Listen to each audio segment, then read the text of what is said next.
ഇംഗ്ലീഷിൽ കേക്ക് ഭംഗിയായിട്ട് ലെറ്റേഴ്സ് എഴുതുക എന്ന് പറയുന്നത് തന്നെ നല്ല ബുദ്ധിമുട്ടുള്ള കാര്യമാണ് കേട്ടോ. കേക്ക് എത്ര ഭംഗിയായിട്ട് ഉണ്ടാക്കിയാലും നമ്മൾ എഴുതുന്നത് ഭംഗിയായില്ലെങ്കിൽ കേക്കിൻ്റെ ഭംഗി തന്നെ പോയി കിട്ടും. ഇംഗ്ലീഷിൽ എത്ര ബുദ്ധിമുട്ടുള്ള കാര്യമാണെങ്കിൽ മലയാളത്തിൻ്റെ കാര്യം പിന്നെ പറയണ്ടല്ലോ. മലയാളത്തിൽ ഭംഗിയായിട്ട് കേക്കിൽ എഴുതുക എന്ന് പറയുന്നത് ഒരു ടാസ്ക്കാണ്.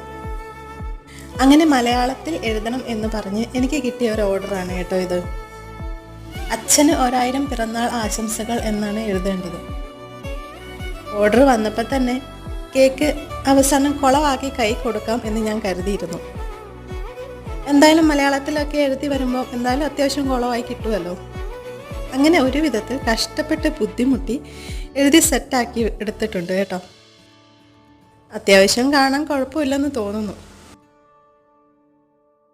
ഇതാണ് കേക്കിൻ്റെ ഫൈനൽ ലുക്ക്. ഇഷ്ടപ്പെട്ടാൽ ലൈക്ക് ചെയ്യണേ.